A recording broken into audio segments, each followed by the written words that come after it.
മഹാഭാരതത്തില് കുന്തിക്ക് 5 മക്കളുണ്ടായത്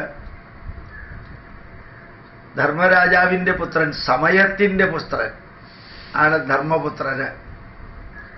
ഇന്ദ്രന്റെ പുത്രൻ അർജുനൻ, വായുവിന്റെ പുത്രൻ ഭീമൻ,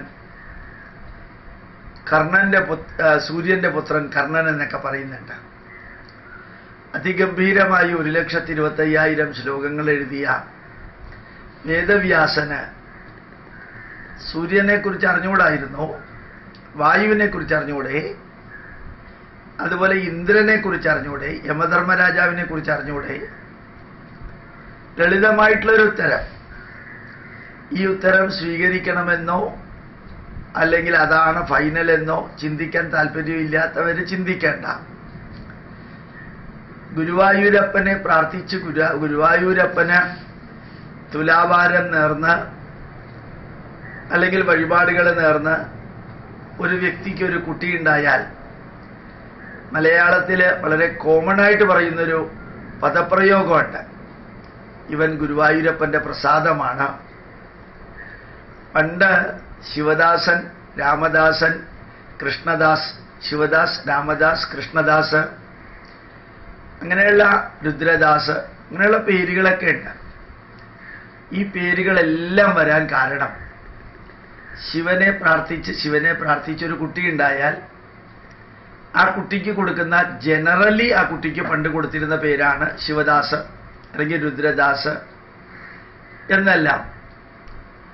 ശരിക്ക് കൃഷ്ണനെ പ്രാർത്ഥിച്ച് ഒരു കുട്ടി ഉണ്ടാവുകയാണെങ്കിൽ ശ്രീകൃഷ്ണനിൽ നിന്ന് കുട്ടി ഉണ്ടാവുന്നതല്ല. ശ്രീകൃഷ്ണൻ ഈ ലോകത്ത് നിന്ന് യാത്ര പറഞ്ഞിട്ട് 5.5 സഹസ്രാബ്ദം കഴിഞ്ഞു, അല്ലെങ്കിൽ 51.5 നൂറ്റാണ്ട് കഴിഞ്ഞു.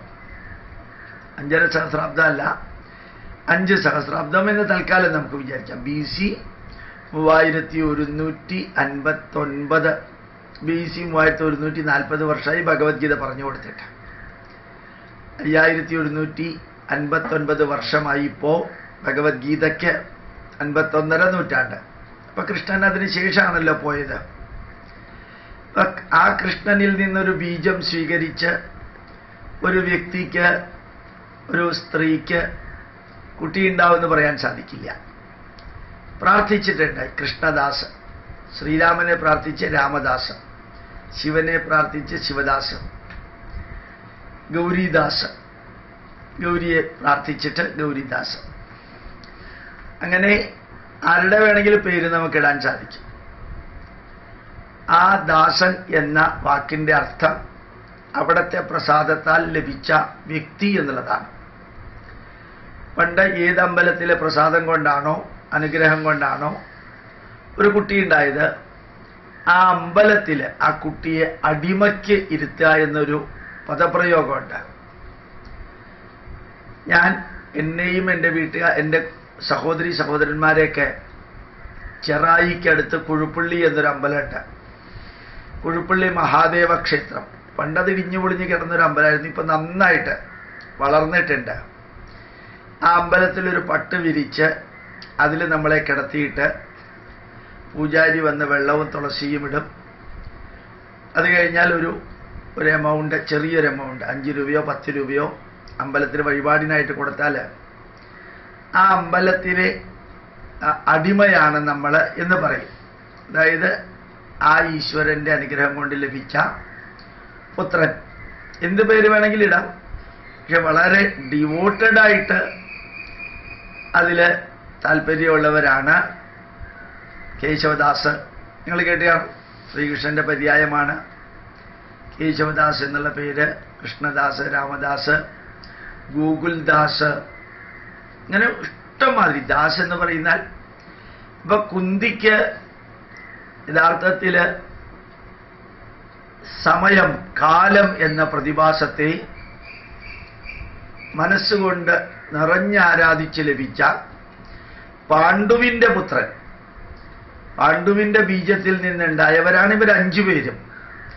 പക്ഷെ പ്രാർത്ഥിച്ചത് ഒന്നുകിൽ സൂര്യനെ, അല്ലെങ്കിൽ വായുദേവനെ, അല്ലെങ്കിൽ ഇന്ദ്രനെ, അല്ലെങ്കിൽ സമയത്തെ യമധർമ്മരാജാവിനെ, ബൃഹസ്പതിയെ അങ്ങനെ പ്രാർത്ഥിച്ച് ലഭിക്കുമ്പോഴാണ് നമ്മൾ അവരുടെ പുത്രന്മാരാണെന്ന് വ്യംഗ്യാർത്ഥത്തിൽ, വ്യംഗ്യാർത്ഥം എന്ന് വെച്ചാൽ ഹിഡൻ മീനിങ് എന്നതാണ്, നെഗറ്റീവ് അർത്ഥമല്ല, ഇതിൻ്റെ ഉള്ളിലൊരു അർത്ഥമുണ്ട്.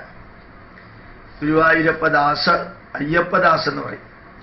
ഒരാൾക്ക് അയ്യപ്പദാസ് എന്ന് പേരിടാൻ കാരണം എനിക്കൊരു കുട്ടി ഉണ്ടാവുകയാണെങ്കിൽ ഞാൻ ശബരിമലയിലേക്ക് പോയിട്ട് അവിടെ തൊഴിച്ചോളാം എന്ന് പറയുമ്പോൾ ആ അയ്യപ്പ പ്രസാദത്താൽ ഉണ്ടായി എന്നുള്ള അർത്ഥത്തിലാണ് അയ്യപ്പദാസ്.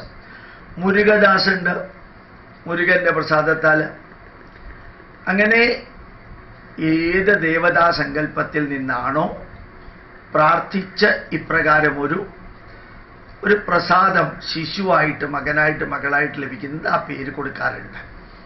അങ്ങനെയാണ് കുന്തിക്ക് 5 മക്കള് 5 രൂപത്തിലുള്ള ദേവതകളെ ആരാധിച്ച് മനസ്സുകൊണ്ട് പ്രാർത്ഥിച്ച് ആ പ്രാർത്ഥനയുടെ ഫലമായിട്ടുണ്ടായ മക്കളാണ് 5 പേരെന്നറിയാൻ സംശയത്തിൻ്റെ ദൂരീകരണത്തിന് വേണ്ടി ചോദിക്കുന്നവർക്കുള്ള ഉത്തരമാണ് ഇത്. പ്രണാമം.